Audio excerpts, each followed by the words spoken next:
good. We're good. How are you? Good, good. I'm Stella. I'm Aurora. It's really nice to Oh, meet you. nice to meet you. I'm Scott. Thank you for doing this with us. Like, I know we had a lot of back and forth, but we were really excited to talk with you. Oh yeah, no worries. No, my schedule's been crazy with this project I've been doing, so I apologize. Awesome. Okay. Okay. Yeah, I guess I could start. Um, So is this, let me just ask quickly, are you two students or? yes. Yeah, we're students at Marymount, School of New York, We're and seniors. yeah, and we're in an atmospheric science class. Okay, So we're learning a bit about, well, right now we're focusing on like analyzing weather maps more, but we just had done like work with El Nino and La Nina Like okay. and project. yeah, and climate change. So one of our projects is to conduct interviews with atmospheric scientists or people in the field to understand like what they're doing with their work and stuff like that. Cool, cool. So you guys are juniors in high school? We're seniors. Seniors in high school. Yes. Okay, is it private high school or? Yes. Okay, gotcha, gotcha. And you're in the New York City, you're in New York City? Yes. Okay, cool, cool. Which borough are you in? Manhattan. Oh, wow. Cool. Cool. I'm just wondering, how did you find me? Um, I forget. Well, I think we found it on some like website. Yeah, we were researching specific climate change like topics, and somehow we came across you and we were like, oh wow, this sounds really interesting. So we thought we Cool. would reach out and get in touch and see if you were able to do an interview with us. Sure, sure. Sounds good. Well, fire away your questions. Yeah. Awesome. So could you just talk a little bit about like your research or like recent like exciting projects you've done that you've liked, or I guess what you're doing now? Yeah. Yeah. Well, I'll just start at a little bit of background too. I've been a professor here since 2003. Actually went to Oswego for my undergraduate degree back in the late 90s. And then I went to Texas A&M for graduate school and then came back here. You know, it's a dream come true because I really love being in the classroom, especially with students. You know, they really love weather. You know, they're really into it usually. So, you know, it's a lot of fun. My background mainly is in lake effect snow. I really enjoy studying lake effect snow. It's very local, very heavy, very intense snow. I mean, there was a storm, for example, where the north side of campus was in the sun and the south side of our campus got a foot of snow. So it's extremely local snow. It makes it really hard to forecast. I'm also interested in tornadoes, hail, you know, lightning, that kind of stuff. I've taken students out almost every year now for the past 20 years, out to places like Oklahoma, Texas, Kansas to chase and observe and do research on thunderstorms. So it's kind of a little bit of my background. Now, currently, I'm working on a lake effect snow project. This past winter, myself and about 22 of my students were out in the field east of Lake Ontario collecting a bunch of measurements to understand how lake effect snowstorms produce the snowflakes that are within the clouds, and then also how those snowflakes and other particles in the clouds can separate electrical charge and make lightning. Have you ever seen or heard thunder snow? No, I've never heard of thunder snow. Oh yeah, not the seniors though. No, neither of you have heard it or seen lightning and snow. Well, it's pretty cool. It's probably one of the top things that get meteorology students excited when they're outside, let's say in a blizzard, and then there's lightning. I mean, that's pretty interesting, intense. So we wanted to try and better understand how that happens in snowstorms. Now, the lightning in these snowstorms is like one flash every few minutes. Typical summertime thunderstorms, it's like a flash every 5 seconds, right? 5 or 10 seconds. So it's not as much lightning, but still it happens pretty frequently east of Lake Ontario. The only other place in the world that probably gets this much lightning and snow is downwind of the Sea of Japan. So it's pretty interesting, pretty unique area to study this. And a lot of the lightning that happens in snowstorms typically can be related to tall objects like wind turbines. So now we're getting more and more of these wind turbines going up around the world. It's also a motivation to try and better understand how they can get hit and damaged by lightning so we can help better protect them, the wind turbines. So it's kind of a broad brush of what I'm currently involved in. Yeah, that's really interesting because we haven't even, I think we had one snow this past winter and it was like a week ago and Yeah. it was only about 2 inches, and it's just interesting because that's such a unique area to study exactly that, because I know neither of us have heard of that. So Okay, cool. Yeah, sometimes if you get a nor'easter, you can get lightning in the snow there near New York City. But yeah, it's been an extremely mild winter this year. I think it's probably the latest Central Park has ever measured snow in a season. It's been very mild. And even for us, normally we get about 140 inches a year here in Oswego. This year we've only had about 40 inches, which I know sounds like a lot for you guys, but for us it's been a very mild winter. So it was kind of unfortunate that we had this big project. I mean, it's a multi-million-dollar project we're involved with right now, funded by the National Science Foundation. And it was a mild winter, but we still got a lot of good data. So we got a lot of work to do in analyzing and then publishing papers about the data we collected. yeah. So I think, like, going off of that, how do you get funding for your research, or like research projects like the one that you're working on? We beg. No, I'm just kidding. No, it's the main way you get money to do any kind of research is there are these funding agencies.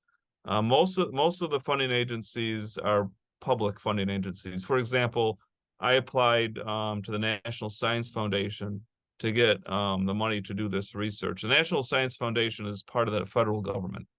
So or your parents' federal tax dollars help pay for the research that we're doing. So, and the way it works is you have to write a proposal. You usually get together with a bunch of other scientists who have similar interests.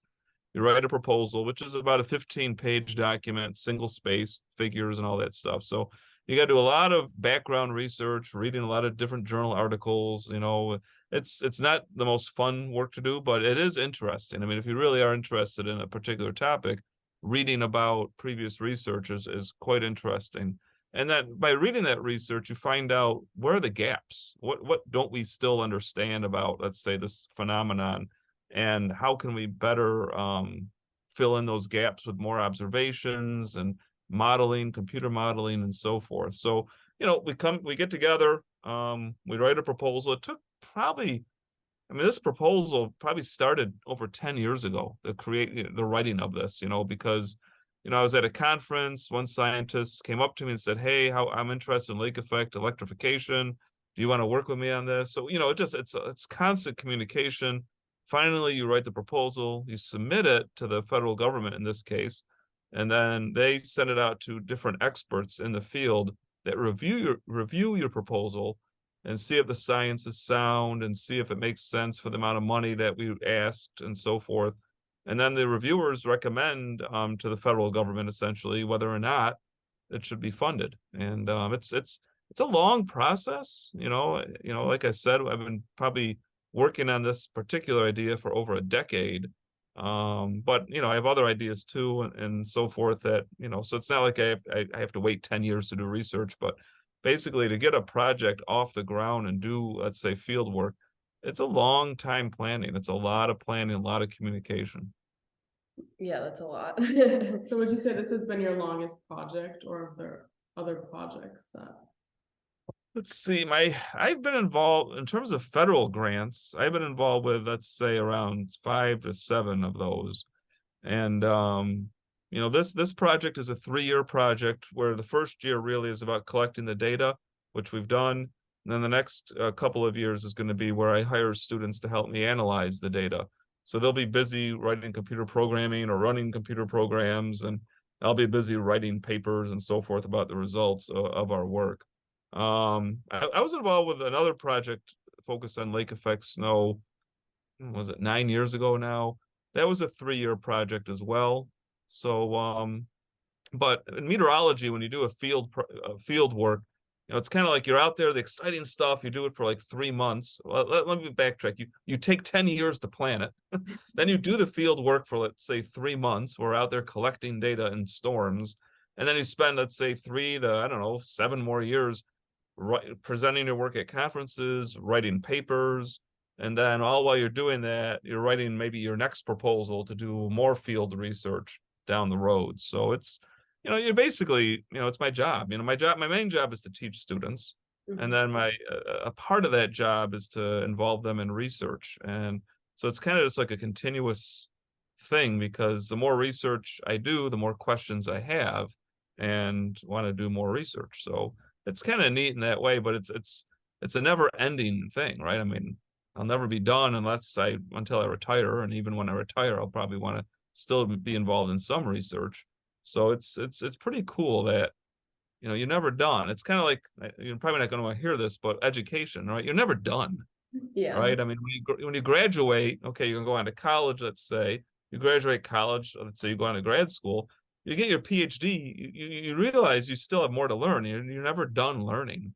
So, but if you're enjoying what you're learning, it's not a chore. It's not a bear, right? It's fun. I don't enjoy all aspects of my job. I really don't enjoy writing, for example, but it's important to do, to communicate what you found.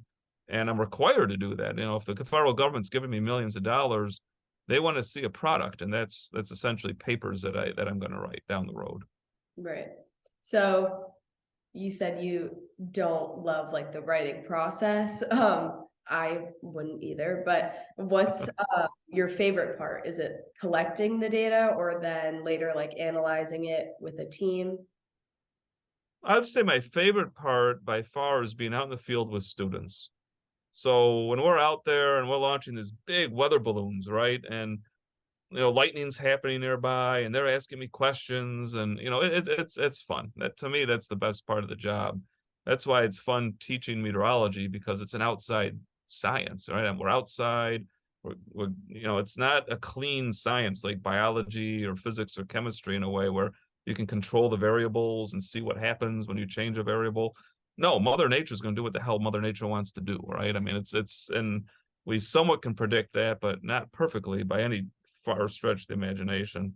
And then, yes, I would say the second favorite part of doing research is analyzing the data with my students, because you can kind of discover things by just looking at the data, and then seeing how they can grow. For example, when I have students, I'm going to have them present at conferences, at national or international conferences, and to see them kind of start from shy, right, and then being presenting in front of these top minds in the field, that's really cool for a teacher to see.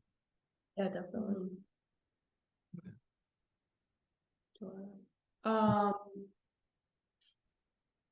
Yeah, so you're talking about your students. Why are you interested in teaching like students about snow and thunderstorms? I just would say in general, I love teaching students about weather. I mean, essentially, this job, being a professor, was attractive to me since I was your age. I mean, I knew I wanted to be a meteorologist since I was maybe 9 years old. And I knew I wanted to maybe be a professor in high school, because essentially I get to just sit and talk about the weather all day. Well, not stand, right? I get to talk about the weather every day. I get to share my passion with other people who are willing to listen because they're interested, or because they pay to be here, I guess, but mostly I hope they're there because they're interested. But it's really cool just to talk about weather all the time. For me, I love weather. And yeah, I could go storm chasing by myself, or I could just read by myself or whatever, but it's so much more enjoyable to be with other people, especially if they have a passion just like myself, for the subject. It makes it fun just to talk about it. How did you find that passion? So I feel like it's something so unique. Yeah. Well, I mean, I certainly had parents who supported it. I mean, my mother was always interested in weather and would get excited when there was a thunderstorm or something, right?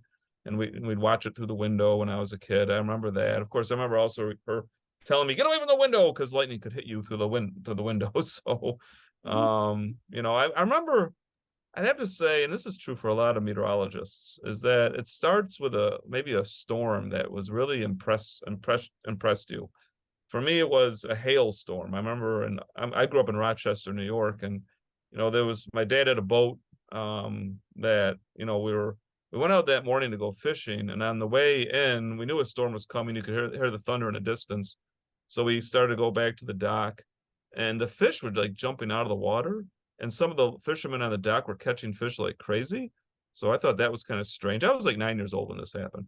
And then I'm walking back to the car, and I look to the side, and I can see, you know, it's kind of a dark cloud, but I could see in the silhouette these like balls falling from the sky.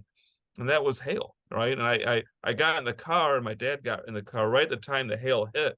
And I'll never forget the noise, the loud banging noise of this hail on the top of the car. And then you know, it's the summertime, and to see all these chunks of ice on the ground. I mean, that really fascinated me.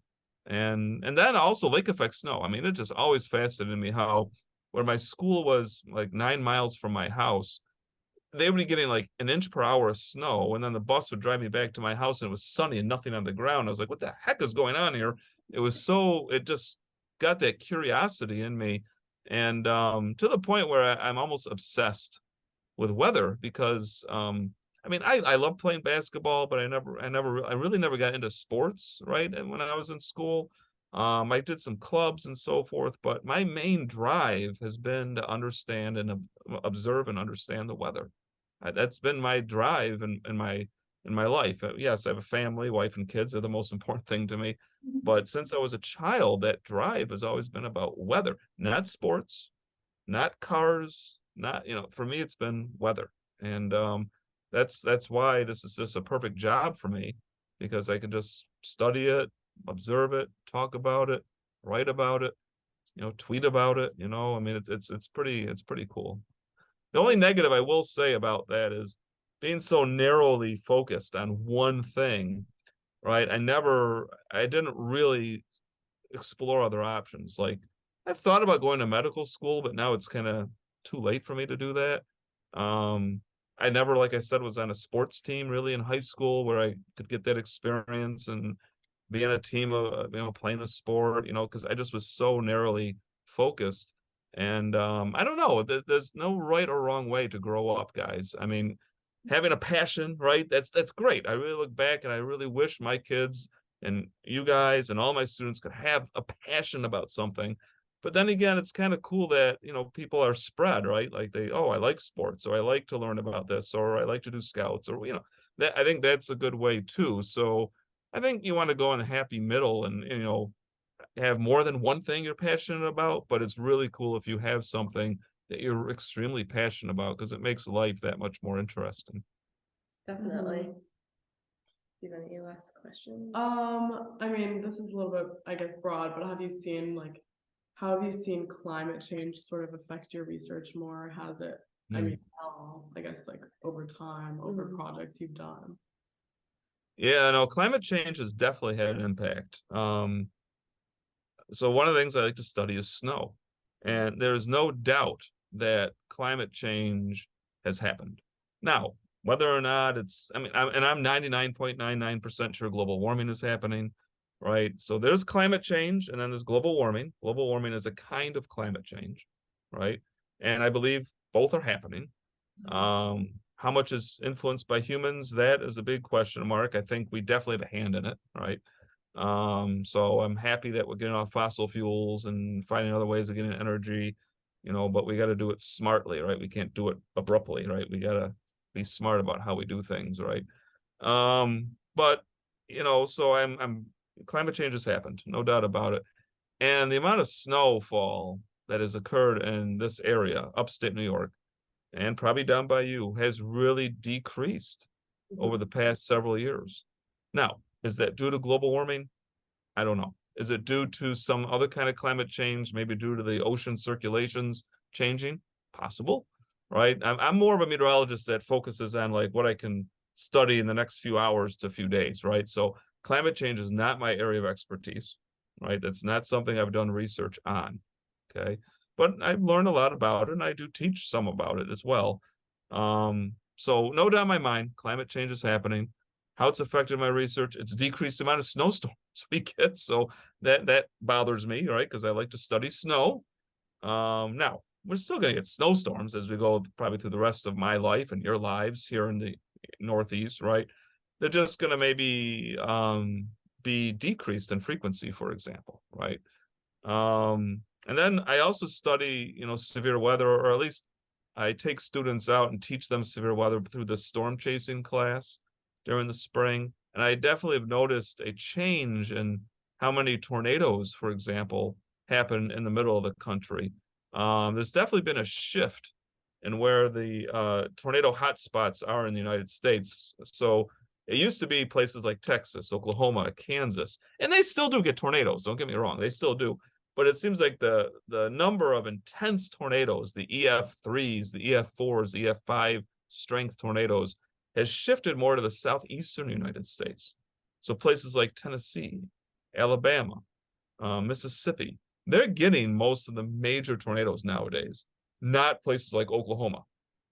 It still happens in Oklahoma, but I think it's more frequently now being in the southeastern United States. And how that affects my work directly is I'm not going to study storms in the southeastern United States because there's so many hills and trees. It'd be dangerous to try to study tornadoes in that part of the country. Whereas out in like Oklahoma, you can see very far, right? So you can see a tornado 20 miles away. In the southeastern US, you can't see a tornado till it's maybe on top of you. So I'll never take students to the southeastern United States to study these storms. So that definitely, that climate change and where the more intense tornadoes occur has affected my work in that there's just not as many of them maybe for me to study in the places where I'd like to study them, like in Oklahoma and Texas. In a way, that's a good thing, right? If there's less tornadoes in those areas, it's good for those people, but it's not good for the people in the southeastern United States. As a matter of fact, there's more people who live in the southeast United States than in the central plains of the United States. So this is actually a bad thing that climate changes focus these more intense tornadoes into the southeast, and that's ultimately what I care about. I mean, yeah, I'd like to have more tornadoes to study, but hey, if they're decreasing, that's good for people. If it's increasing in these other areas, it's not good for those people. So we have to better understand how and why that's happening. Yeah. Do you know? No, I don't think so. That was all our questions. Thank you so much for taking the time to meet with us. Yeah, no, my pleasure. My pleasure. Let me know if you ever have any other follow-up questions, and this was a pleasure. Yeah, thank you Thank so you. It's nice to much. meet It you. was so nice to meet you. Yeah, what do you guys want to do after high school quickly? I'm interested in law. I'm on like the mock trial team at my school. So Cool. I want to be a lawyer. I don't know exactly if I want to like end up going to law school and stuff like that, but a lot of my focus in applying to college was for legal studies majors and like criminal justice programs. Cool. Yeah, I'm more interested in criminology, so kind of like the psychology. Kind of similar. behind Well, that's certainly a lot of work needs to be done there, and interesting area, especially with that Murdaugh trial. Was it the Murdaugh trial recently? I mean, some of these cases that come out, and you're just like, woof, they need, everyone, we need good lawyers, no doubt about it. Yeah. Ethical, but good lawyers. So, well, good luck on your studies, and Yeah. I hope you do well. I hope everything goes well for you guys, and keep that passion, okay? Yes. All right. Well, you guys have a good day. Thank you. You too. Welcome. Bye-bye. Bye.